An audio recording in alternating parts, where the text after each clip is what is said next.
I'm Tanya, and I would hold up Zobi, but he is sound asleep, so sorry, we're probably not going to see him in this video.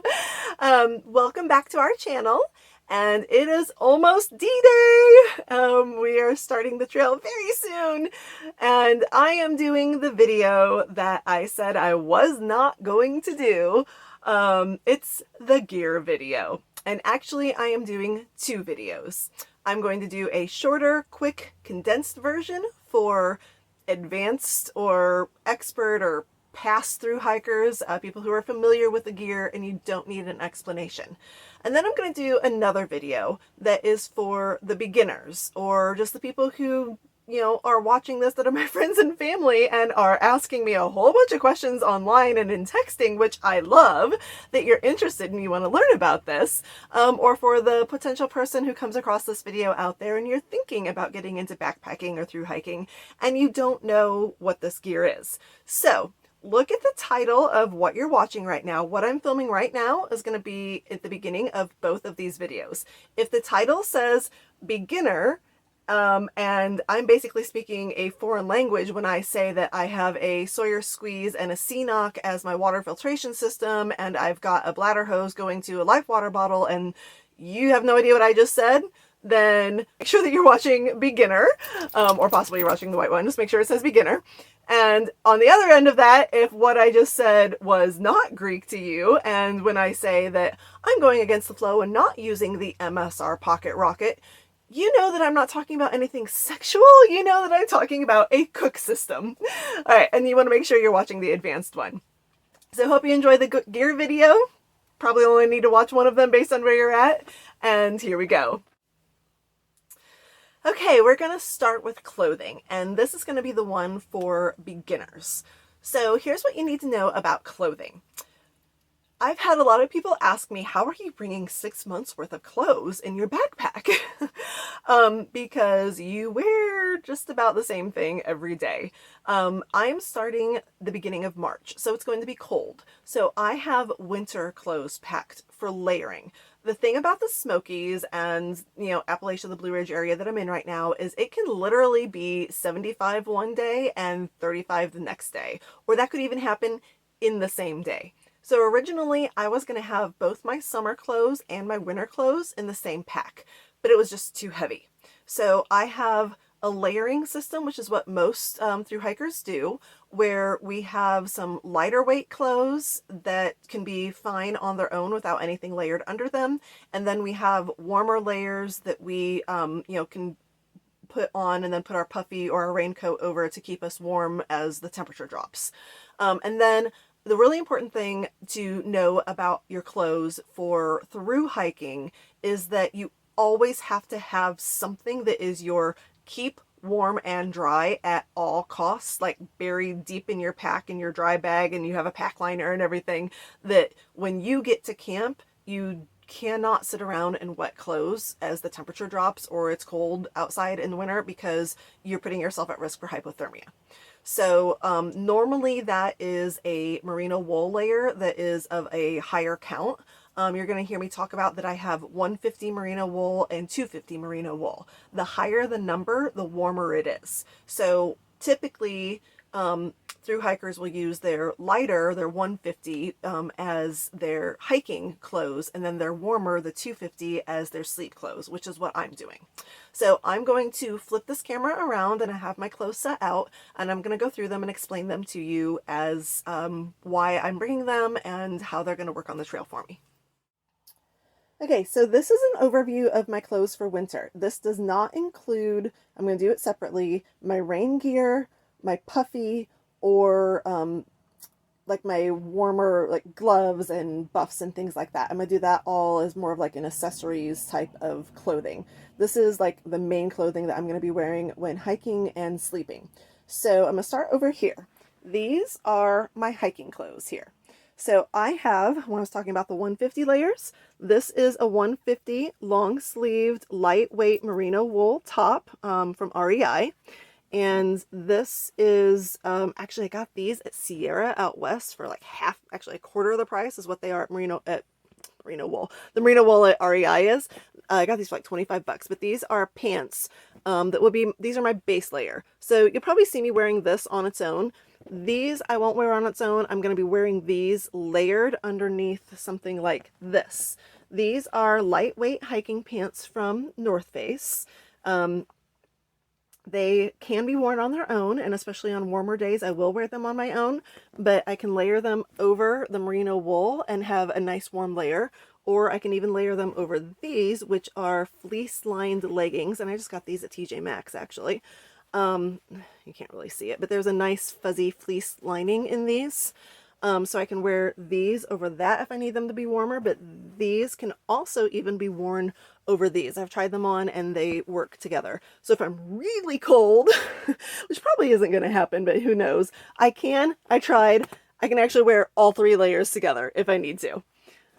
Okay, then here's the tops. This is my lightest layer. This is a Columbia button down collared where the sleeves can roll up and be buttons, you know, where they can be long sleeve or short sleeve. It's extremely lightweight. It's a dry fit type of material, breathable back, like all of that. So this is the lightest weight shirt that I have that will be worn on its own or potentially as a layer, but more than likely, like these two are for the warmest days. They're extremely lightweight. Then I have my 150 merino wool layer, probably be wearing that the most and a lot. When it's chilly mornings and evenings, this is my fleece layer, or if it's just a cold day, this is my fleece layer to go over my merino wool layer. Occasionally, who knows, again, if it's like really cold, I can wear all 3 layers, but more often I will probably be wearing these 2 layers on cold days, and then my puffy, they say don't hike in your puffy, but my puffy is synthetic, so it can get wet, and if I'm cold, I'm putting my puffy on. These 2 layers, I've also worn my rain jacket over, and it fits over them. One note on my rain gear when I get to that too, I have a rain pants that I have worn over these and over these and over these, but not like all together, but my rain pants can be worn over individually, each one of those as well. So that's hiking for the first at least probably 2.5 to 3 months before I have my summer clothes switched out. And even when my summer clothes get switched out, what's going to happen then is this is my sleeping clothes that's a thicker merino wool. These 2 are going to become these are my 150s. These are going to become my sleeping clothes for chilly and cold summer nights that do happen, especially in higher elevations in the mountains. So I'll still have these with me, but I may not be wearing them a whole lot. I will probably also keep my fleece. I don't know. I'm debating on that. I may or may not send that back. This will definitely get sent back. Probably, and I'll keep both of these. So my winter sleeping clothes and probably my fleece and my fleece lined leggings. These will get sent back when my summer clothes come. Okay, so this is my keep dry at all costs set. What I have heard more than anything else from accomplished thru-hikers, especially ones who have done the AT, is that it's standard to bring 2 pairs of socks. So this is a pair. These are Inreach toe liners. Actually, I should show you what these are. I'm gonna undo these. Hold on, sorry. They look like mittens for your toes. They're called toe liners because you don't really hike in just these, but these are amazing because they keep your feet from blistering. I used to get blisters on my toes all the time. I started wearing these Inreachs and I have never gotten a blister since. They are like freaking lifesavers.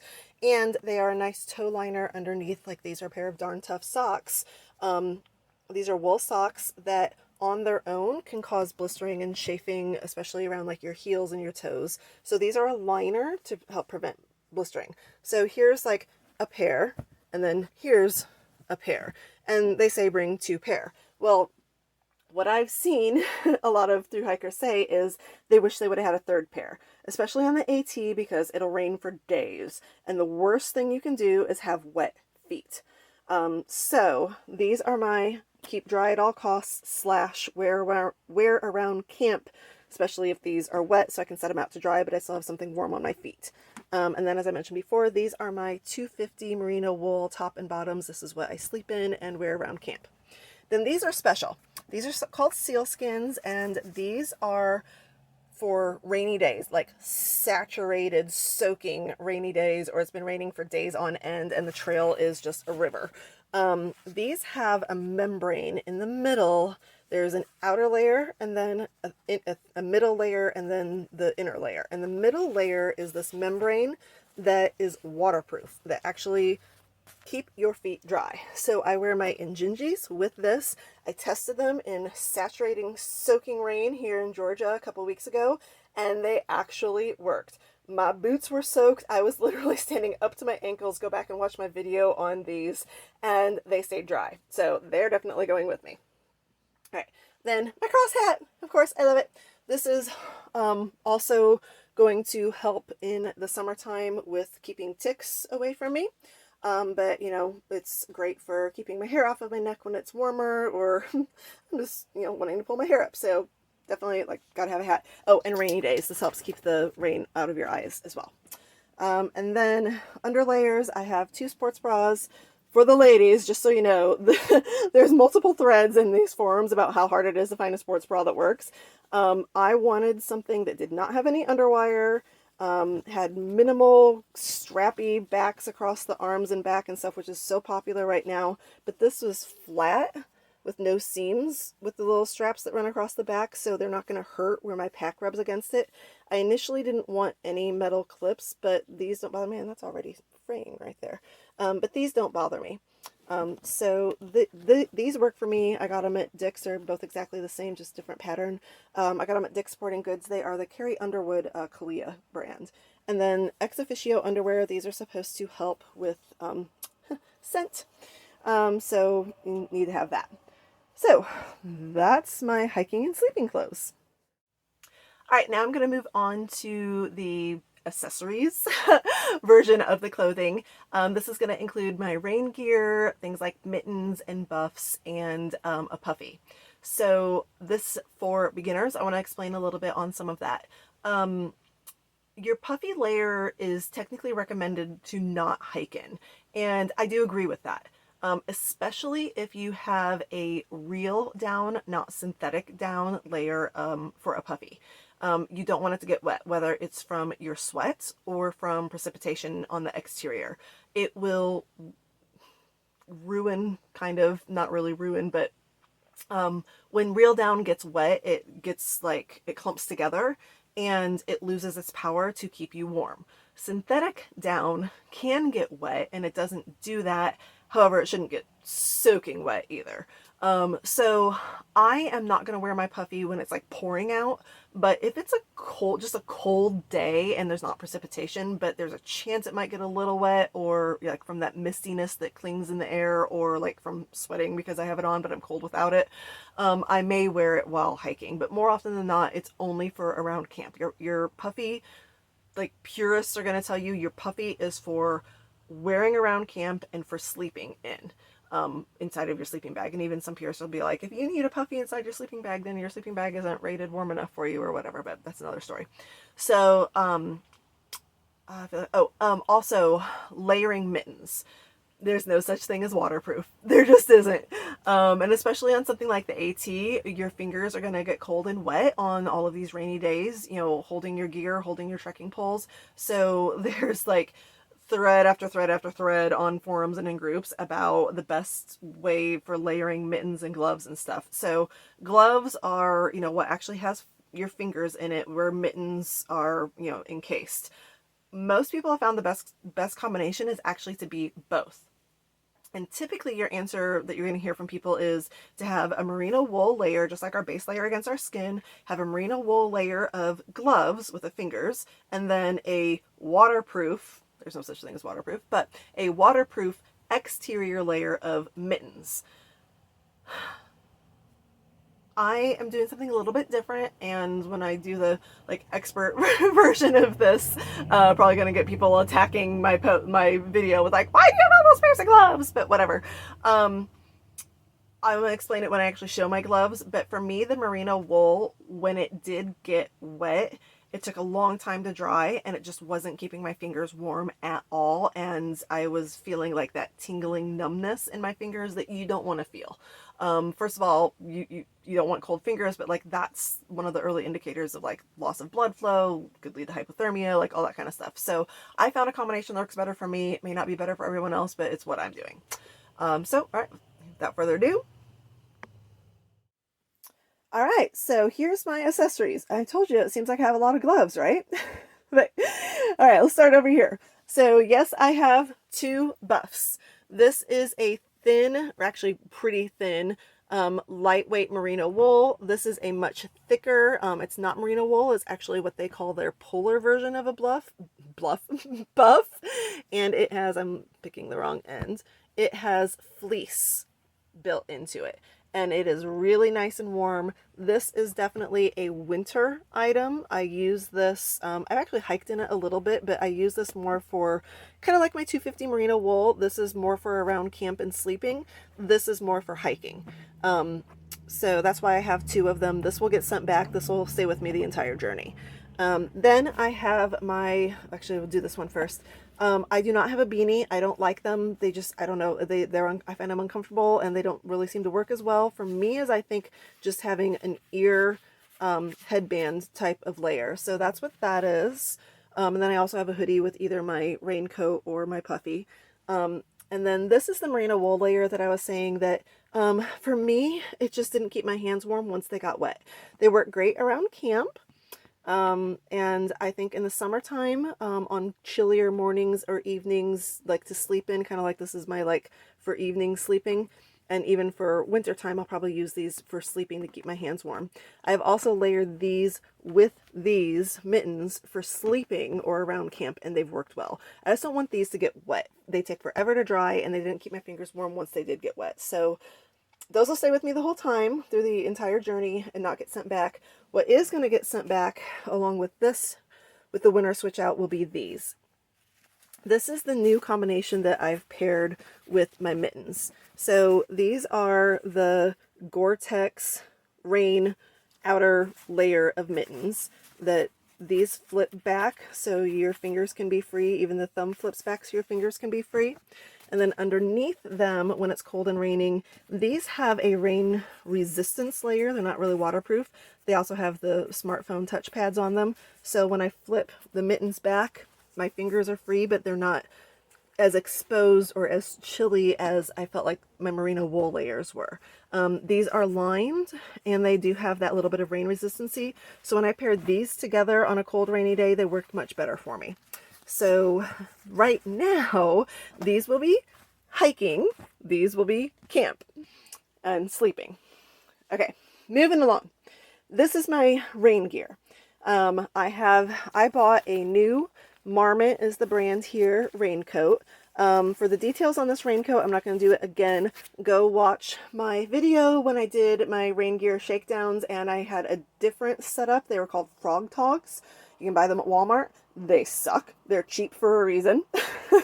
So I spent money on a good raincoat. So go watch that video on my raincoat and all of its features and why I chose it. Then also in that same video, I talked about my rain pants. These are from North Face. I've had them. I've hiked in them. I've had these for a couple of years. They work really well. I love them. So this will be my rain get up for the entire hike. I'm not switching out rain gear from, winter to summer. This is my puffy, will also stay with me the entire hike. I got this from a company called Enlightened Equipment. They specialize in making extremely lightweight gear for thru-hikers, really specifically, or backpacking. So this puffy weighs less than basically like any other puffy on the market. There might be one or two that are slightly lighter, but this is like ridiculously light and also ridiculously warm. So I really love the puffy. It also has zippers here on the sides, so I like having zippers in my coat. And then last, by the same company, Enlightened Equipment, these are down booties. So these are also for camp. These are amazing. These and mittens, let me tell you, like to make little ovens for your hands and feet, put your socks on, put your down booties on, and then throw a hand warmer in here, and then this cinches tight around your ankle, and in like 20 minutes you've got a little oven on your feet, and it's amazing. It'll last for like 8 hours. And then do the same thing with the mittens. When you have these this works for actually hiking when it's cold and you have these mittens on too. But you put these mittens on, and if you have like your little gloves underneath them, and then you throw a hand warmer in here, it creates like an oven in there, and it's amazing. So that is my stay warm and dry clothing accessories. Couple more items to mention on rain gear accessories that aren't actually clothing. One is this. This is a 6 Moon Designs umbrella. Super lightweight. It is built with carbon fiber and has this foam tip, so it is not a lightning rod. Go back and watch my rain gear videos. I reviewed this umbrella specifically. I do also have clamps for it to clip to my shoulder.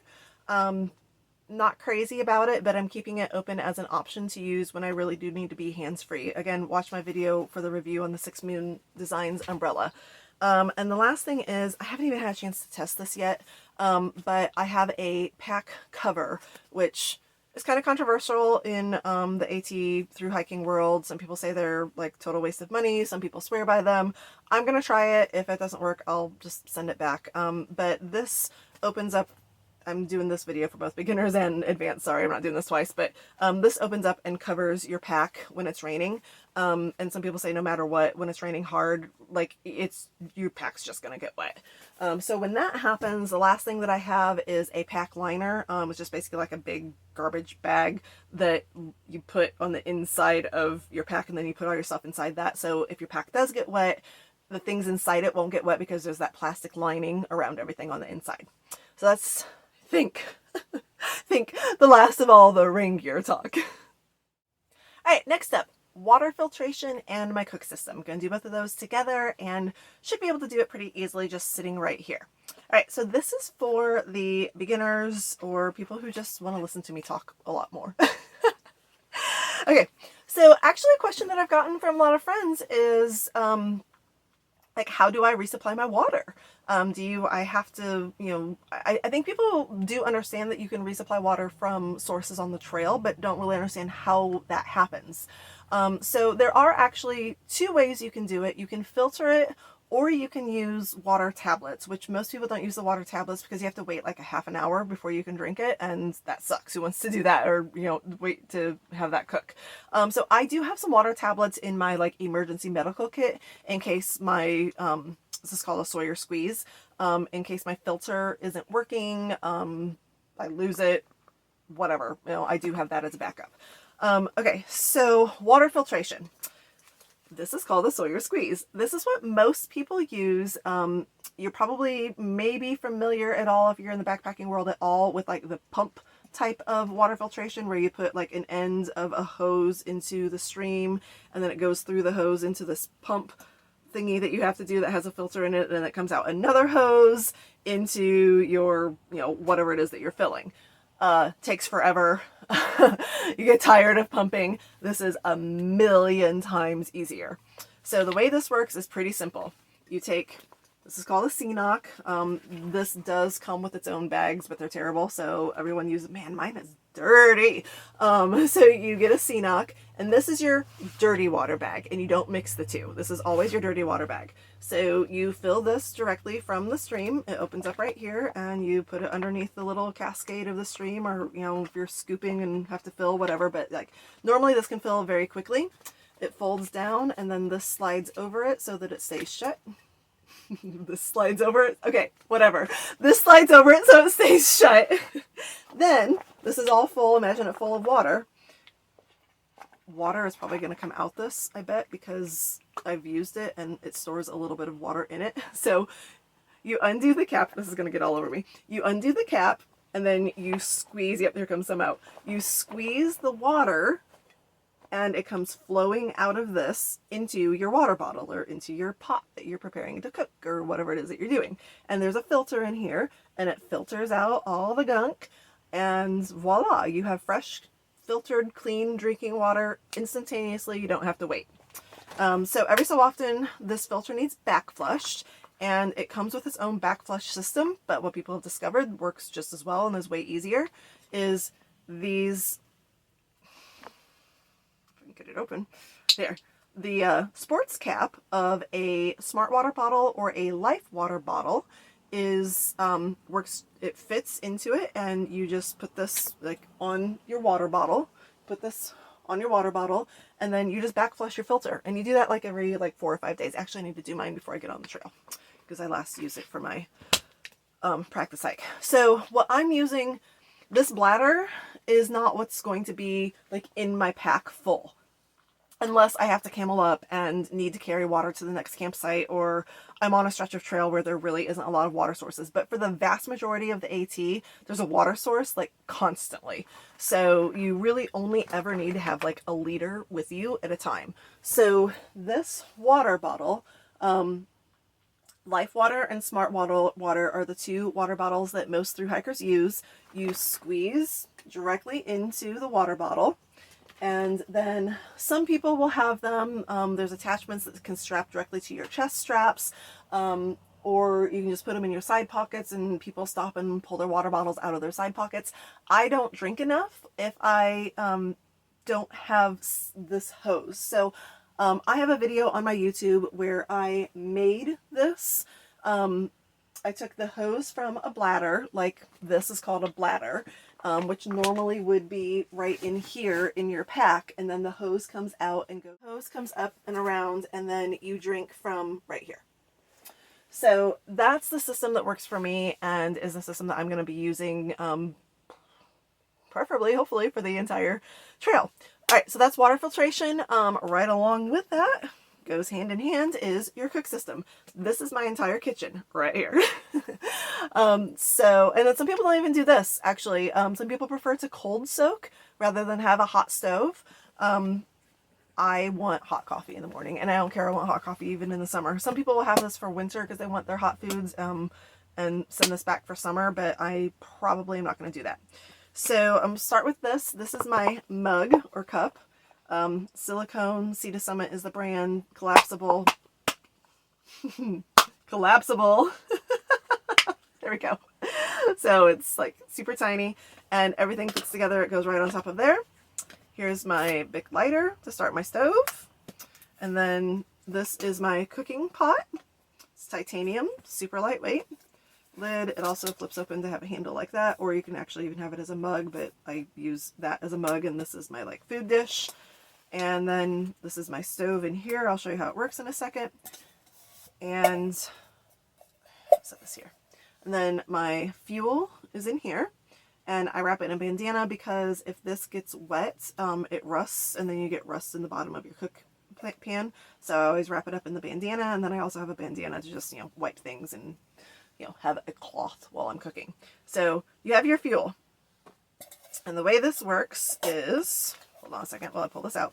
I have a Snow Peak brand, I forget what it's called, like X-Lite Titanium. So the way this works is you take this little cap off here. I'm not going to do this because I don't want to waste fuel, but I'm going to pretend and show you how it works. This flips open like that. I don't know if you saw that, but on mine, this just spins out. Different brands do it differently, but now I have like a tripod rest, and then it has little extra extenders, and that's what your pot sits on. And then this screws into your fuel source, and you light the fuel. This is hard to do without actually doing it. Okay, and then you take your lighter and you light the fuel, and the fire comes out right here, and then you can adjust the flames for the amount of heat. Put your water on your pot right there, and it boils, and voila, now you have hot water for all of your cooking needs. And the reason that I am using this one as opposed to the MSR Pocket Rocket, which is what like everyone uses, is because this was a little bit lighter weight, actually. And when I looked at them in comparison to one to the other, this one just seemed more user-friendly and like just easier to use. And I think it is. I've had no problems using it. I've had no problems with it. It also got better reviews as far as something that can affect the amount of fuel that you go through is cold weather and wind. These little lightweight camper stoves are notorious for going out in wind. And this one, I've had it in, somewhat windy conditions, and it hasn't gone out on me. And I got about the average use of lights and, you know, the amount of time cooking that I normally do with it. So for me, this is a winner. All right, so that's water filtration and cooking on the trail. All right, let's move on to what is known as your big three. That is your pack, your sleep system, and your shelter. Those are the most important things that you need on a thru hike. And maybe it's kind of weird I'm doing this in the middle of the video, but I had the clothing and stuff spread out already. So now I'm going back to the big three. These are the big three items that cost the most, but are worth the expense. The saying, buy once, cry once, definitely comes in here. But you don't want to have to worry about your shelter leaking or not being big enough, or it's too complicated for you to set up. You definitely don't want to worry about being cold at night with your sleep system, or too warm. More often than not, it's being too cold, or your pack not fitting you right. I mean, that's a huge thing. Your pack has got to fit you right, adjust properly, fit you properly, be able to hold all of your gear so it's the right size, and also is the right weight allotment for what you're carrying as well. You can't get a pack that maxes out at 30 pounds if you have, you know, 40 pounds of gear, or a 50-liter pack when you have 70-liter worth of gear.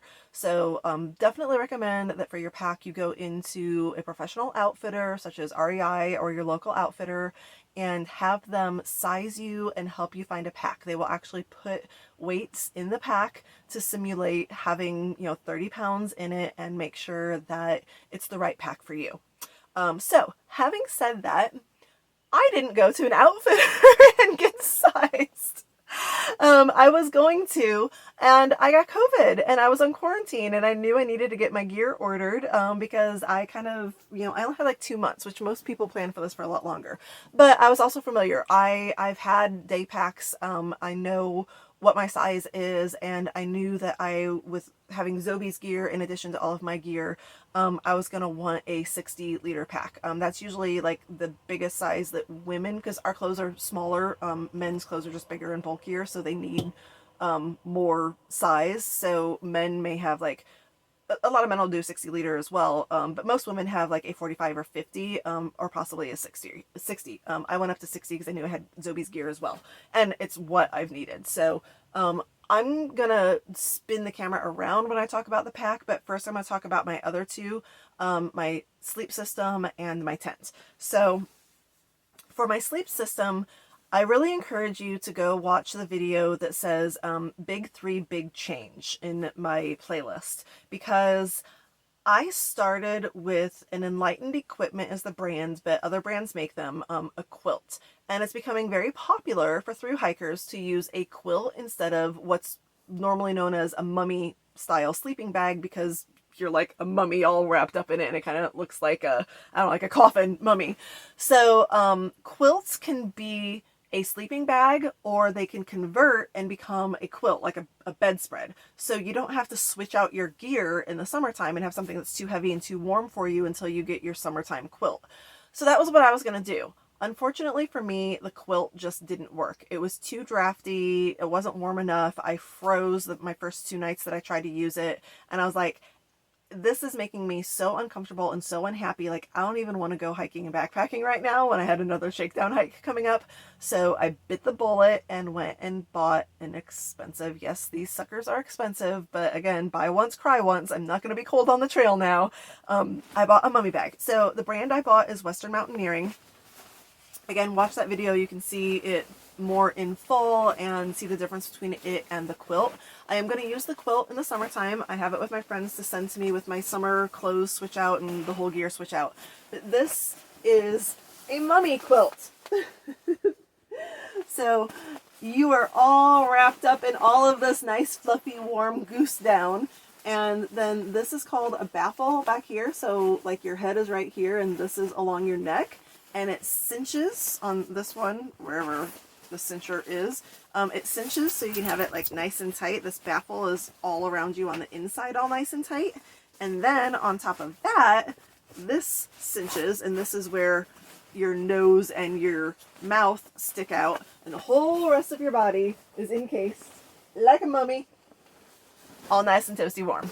And this one is a 20 degree. As you get smaller in degree and you go down to 10 degree or 0 degree, it gets narrower and narrower, so there's less like dead air in there to warm up, and that's how it keeps you warmer. Also the fill gets a little bit higher, but that's another story. I went with a 20 degree. The 10 degree was a little tight for me. I toss and turn and I'm a side sleeper, but it probably would have worked. But I knew I was going to need to bring Zobi in on the coldest nights with me for my body heat and the warmer mummy bag that's warmer than his actual sleeping bag that I bought for him. I'm going to do a whole nother section on Zobi's gear. Then the freaking groomer shaved him and he has no hair now. Don't get me started. And he's cold all the time. He's cold in like 65 degrees. Like sleeping here in the RV where I have the heat set at like 65 or 70, like it's 69 in here, and he has a sweater on and he's shivering. So he'll be wearing his like base layer and puffy, and probably for the first like 2 months he'll be sleeping in here with me. So I needed something that was a little bit wider, and now I'm even more glad, happier that I bought the little bit wider one. So we keep each other warm in here. It's good. Then there's this, which makes a quilt a little bit warmer. This is called a Fleece Liner. I have the Sea to Summit brand, which is what most people buy. It's called the like thermal reactor. There it is, Sea to Summit. So this is just a fleece liner. It again also can cinch around your head area, and this does add some warmth. And I've also wrapped this around me or around Zobi, just kind of around camp as an extra little bit warm layer until we get into the tent and curl up for the night. So that, and then I still have it in my pack. I'm not gonna pull it out. I'll put a picture on the screen of what it looks like. I have a Therm-A-Rests Neo Air X Light sleep pad. It blows up. It's like a little mini air mattress. It's a couple inches thick, and an R rating is the higher the number in the R rating shows like how warm it's going to keep you. So this is your insulation from the ground. So if you have a low R rating, like 1 or a 2 is a low R rating, there's not very much insulation keeping you warm from the coolness or the cold snow that you might be on with the ground. So the higher the R rating, the warmer. A high R rating is like in the 6s. Mine is a 4.6, so pretty warm, but it's considered 3 seasons, so I don't have to switch out my sleep pad as well. And it's been working for me. I don't think I need a higher R rating, different sleep pad. And I also got the wide version of it, which made it a little bit heavier because there's more material. But again, I'm a side sleeper. I toss and turn, and especially bringing Zobi in, it works really well. I'm really glad I got the wide version. I don't care, it's a little bit heavier. All right, so that's my sleep system. The Therm-A-Rests, the Fleece Liner from Sea to Summit, and now the Western Mountaineering Mummy Bag for winter, and then Light and Equipment Quilt for summer. Big 3. Next is a tent. All right, some people sleep in hammocks. I choose to sleep in a tent. Maybe someday I'll convert to be a hammock sleeper, but for now, I'm in a tent. So I have the Nemo brand Hornet Elite 2-person. They have another version that is just the Nemo Hornet. The Elite is a little bit more lightweight. So this whole thing weighs under 2 pounds. So it's expensive because it's ultralight. But again, you gotta do what you gotta do to be lightweight because you're carrying this for 2,200 miles and well made. So this gets excellent reviews. I talked to a couple of thru-hiker friends who used this tent on their thru-hike, loved it. Gotten a lot of comments in some of my previous posts where people have seen that this is what I'm using. This is a good tent and I really like it. Very user-friendly to set up. Threw me in the very beginning when I was first trying to set it up. I'm actually probably going to make a like how to set this tent up video because I couldn't find a good one online. But once you figure it out, it's super easy. So that is my tent. I'll throw a picture of it on the screen. All right, last but not least is my pack, and I'm going to flip the camera around to show you some of the features I like about my pack. And the last of the big 3 is the Gossamer Gear Mariposa. As I said, this is a 60-liter pack, And for me, this has features that I have discovered in my day packs or on other backpacking trips that I know I like. And I was looking for design of like layout for things that I knew I liked before looking for other things. But this is considered an ultralight pack. I don't remember the exact ounces it weighs, but it is under 2 pounds. It has one of my favorite features is I like having a big front, or I don't know, front or back. People call the front the back and the back the front all the time, but whatever. This big front pocket, this is mesh, so yes, it can get wet. I keep my rain gear in here. Some of my other stuff I keep wrapped in plastic in here, but basically anything that could get wet, I put in here, but there's a lot of nice storage in here. I keep my tent in this big side pocket right here and my umbrella. And then I have two side pockets over here, stacked one on top of the other. Up here I keep my water system. The entire water system's all right there, nice and easy to grab. The Sawyer Squeeze, the CNOC, the water bottle. Down here I keep my cook system, some hot hands, and my toilet paper. While we're at it, let's talk about how you poop in the woods. I keep my toilet paper handy. This is my deuce of spades. See? Deuce. This is what you dig a cat hole with and deliver your goods and then cover it back up. And this is called Kula cloth. I don't know. It's made out of bamboo or something. But it's like odor resistant and natural fibers and whatnot. And this is your like little, you know, wipe yourself after you go pee type of cloth, and it works. So yes, you do wash it occasionally, of course, but like you don't have to wash it every single day, and it saves on toilet paper. Use the toilet paper when you go number 2. And then I have this little, from REI, it's a cloth. This comes out and it's like a full-size little towel cloth. So this is my like wash my hands, wash my face. I don't use it for cooking type of cloth. I use the bandana in my cook system for anything that's touching food. This is for everything else. Okay, so a little bit of stuff that was hanging on my bag there. Then I love having hip belt pockets. So I have 2 really good sized ones on either side. I keep my treats and Zoe treats in one.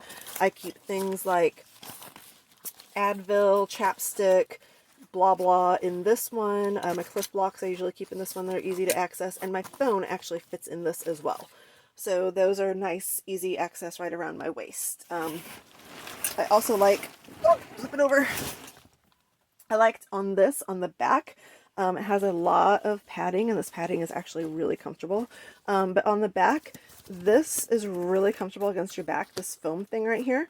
And that comes out and is a sit pad. So when I'm, you know, taking a longer lunch break or something and I'm on rocks or gravel or whatever, I can pull this out and have something a little bit more comfortable to sit on. And I've also used that for Zobi to have something to sit, and this is his sleep pad at night when he's not in with me. All right, then back around again. Sorry. Should have done this differently probably. All right. Then this front has a waterproof pocket right here from the part that folds over. And then on the inside, it's just one big opening on the inside. I think it's actually like 40 or 45 liter on the inside. This is my, where is it? My liner. I bought the Gossamer Gear liner bag. You can also just use a trash bag, but you know, this is supposed to not rip as easily. And then this folds over, cinches all up there, folds over, and attaches on 2 sides, and you cinch it down. And it works great. I love it. Oh, and it also has the little trekking pole holders, which I really like as well when you're not actually using them. So that is, ta-da, the last of my big 3, Mariposa. All right, let's talk electronics. So yes, we live in an electronic world, and there is cell phone reception for quite a bit of the trail. There's also the need for emergency devices and recharging your electronic devices that you do have on the trail with you. So to that end, I am not bringing a GoPro. A lot of people who are vlogging are using their GoPro to do that. I thought I was going to, and then I just really started thinking about a couple of the logistics. One, the GoPro itself is, you know, heavier, and then I have to have a special case for it, and I have to have special holders for it, and then I need to do SD cards, or I have to have a connection to be able to get the video from the GoPro onto my phone to edit it to upload to YouTube, and I'm like, blah, screw it. I'm doing everything with my phone. So GoPro is staying here, and I have my phone, and then I have an Anchor. Let's try that. Anchor 20,000 I don't know what it's called, but it's a 20,000 begins with an M, like megahertz or something. I don't know, it's probably so not right. I decided not to bring my Fitbit. It's a whole separate charger, and honestly I was wearing it on my shakedown hike, and the dirt collecting under it on my wrists started to irritate my wrists, and I was like starting to break out, so Fitbit's staying here. Okay, also for electronics, like here's my little bundle of cords to take. And then I have, this is a power block. See it there? Hope it's in focus. So this is an Anchor brand again. There it is, Anchor brand again. I got this at Walmart, so this plugs into the wall and can be charging while it's plugged into the wall. So have a couple different ways to try to charge a little bit faster. This is supposed to be turbo speed to, and it goes Anchor brand to Anchor brand to supposedly charge this faster. And I can also charge something else if I need to as well. Then one more thing with electronics is I have over here, this is called a Garmin Inreach Mini, and this is my SOS device. So that I can also send text messages to certain contacts that I have in there. I bought, there's basic plans that you can buy through Garmin monthly, and I bought like the, I don't know, like the middle range plan. I've had it for a while now and I've never had to use it, but you know, it's an insurance thing. If you get lost or hurt, no one's around, you need the SOS, that's what that's there for. You can also use it, a lot of people on thru-hikes use it when you aren't in service. You can use that to check weather, and again also to send text messages with satellite instead of having to have your service. So that's my last electronic. Oh, and my headlamp, I don't have it pulled out, but I have a very extremely lightweight, it's the one that like everyone uses on the trail, and I'm blanking on what it's called. I'll put it on the screen because I can't think of what it's called right now. But it's very, very lightweight, and it has like a million different settings on it. It goes super bright. It has the red light, so you're not disturbing other campers. And it is electronic. It doesn't use batteries, so I don't have to worry about bringing, you know, the weight of batteries or replacing them, but I do have to worry about charging it. So pick your poison, but I'm going with the less weight and just charging it. So yeah, that's all my electronics for the trail. Alrighty, let's talk personal care and medical and miscellaneous things like that you need. This is where I'm actually going to do this as one video for both the beginning and advanced. I'm not going to bother with two because this is where I know some of y'all advanced people are going to be like, you don't need that. Refer to my earlier statement about I will post I lugged this for 2,200 miles and never used it video where you can say I told you so afterwards. But for now, this is what I'm bringing with me for personal care and medical and whatnot. All right, so I have contacts and I am blind as a bat without my contacts or my glasses. And because I am totally blind without my contacts in, I have this really bad habit, if you want to call it that, somehow, of just unfortunate circumstance of when I take my contacts out, and if they aren't tinted, yes, I do have tinted lenses. They're not colored, but they are tinted so I can see them on my fingertip. Before I ever got tinted lenses, I lose them all the time. And I still tend to lose them unless I'm in like a very well lit, very routine type of procedure for taking my contacts in and putting them, you know, putting them back in and taking them out.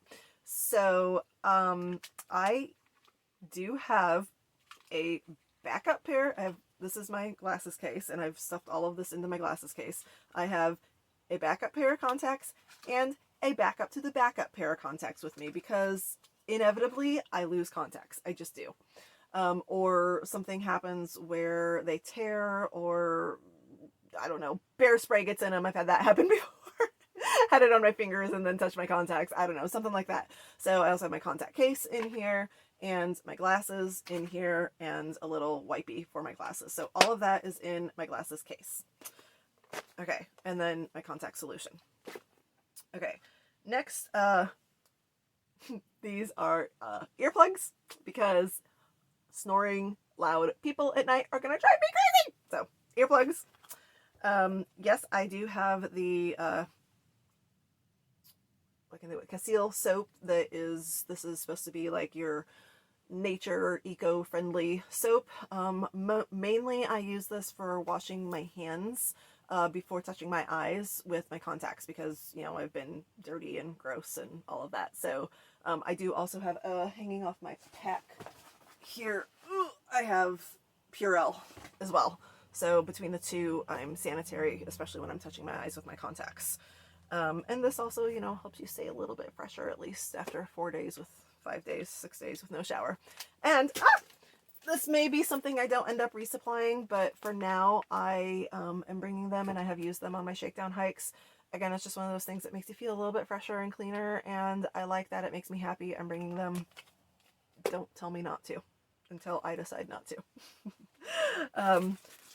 Little bitty toothbrush and the smallest travel size toothpaste I can find.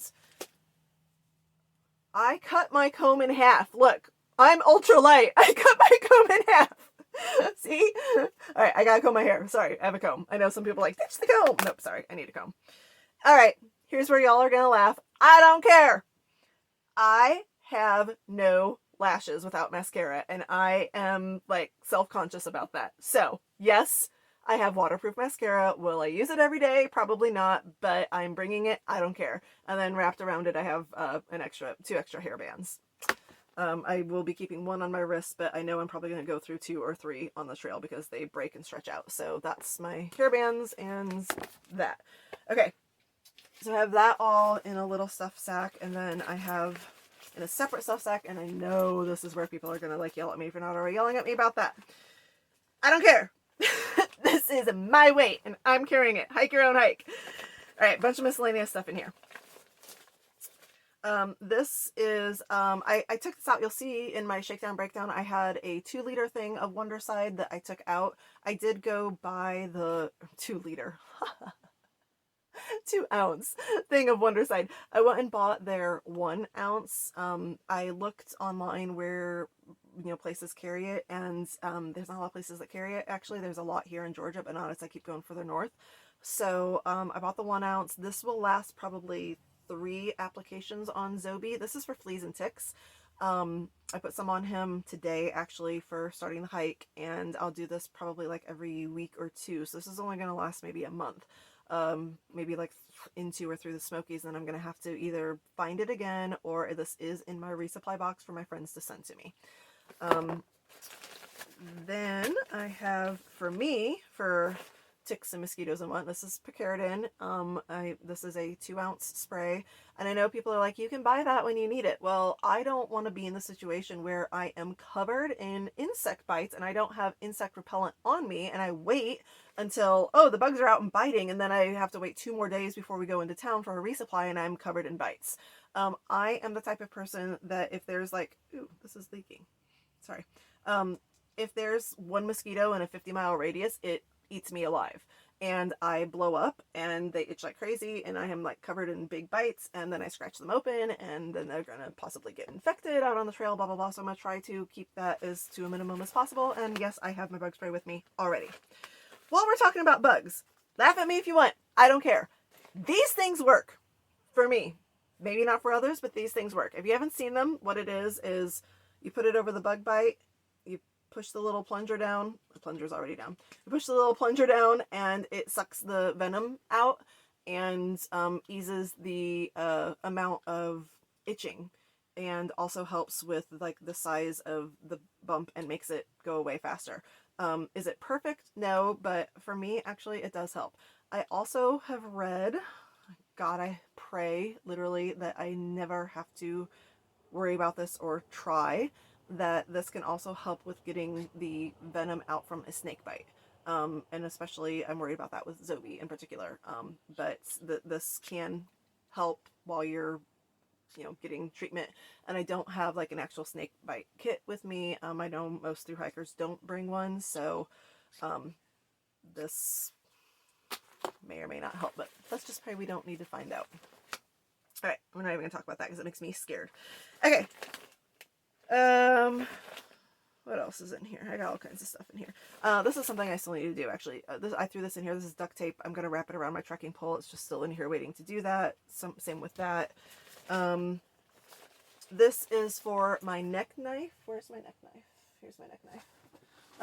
I made a video on this as well. I have a custom neck knife, and it is carbon steel, so it needs to have mineral oil applied to it to keep it from rusting. So this is my mineral oil for that. And again, same thing with the Picaridin. I'm not waiting until I'm sunburnt. I've got sunscreen because I've seen way too many YouTube videos of hikers bright red in March because they don't think it's going to be 75 degrees and sunny, which actually is supposed to be this week while I'm starting, and their shoulders are fried and their nose is fried and their lips are chapped and peeling on their first like 3 or 4 days, and they've got, you know, a 30-pound pack strapped to sunburns. So I got my sunscreen. Okay, I need this. I don't care what y'all say. I wish this came in a lighter thing, but I couldn't get it out. Like it just didn't. But this is Tiger Balm. My shoulder just constantly aches. I'm like right now it hurts. Like my shoulder constantly aches because I have herniated discs. Like this is just imbalanced back here. I get massages for it. I've done what I can with chiropractic and stuff, but my shoulder right here just always hurts. So this really does help with that. And especially after a long hike. I've used it on my practice hikes and it's been wonderful.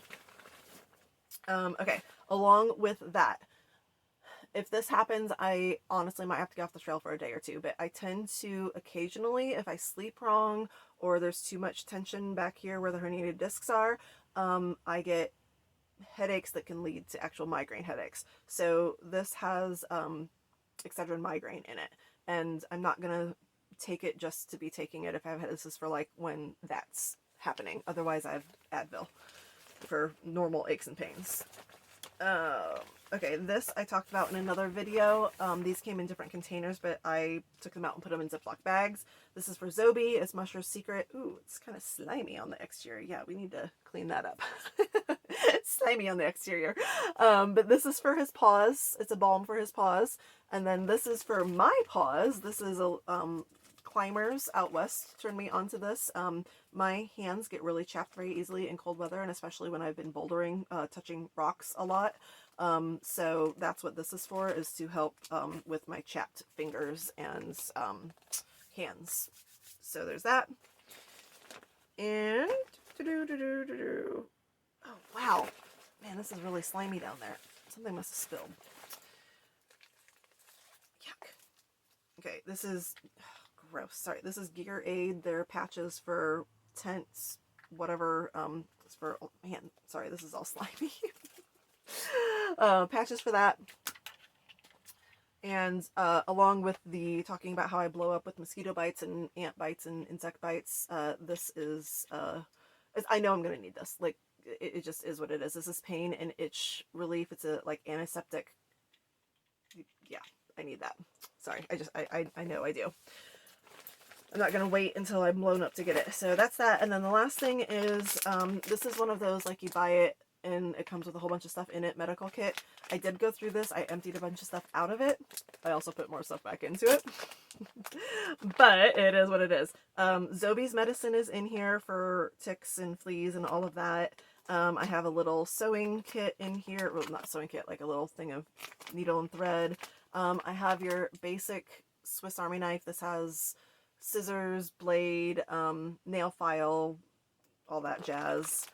Your typical band-aids, antihistamines, tape, safety pins.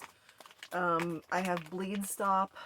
It's just one of the things I always carry. Oh, tweezers, tick remover, tweezer things. So yeah, all that's in here. So yeah, you can call me the pharmacy. I don't care. But if somebody is needing something, I'm probably going to have it.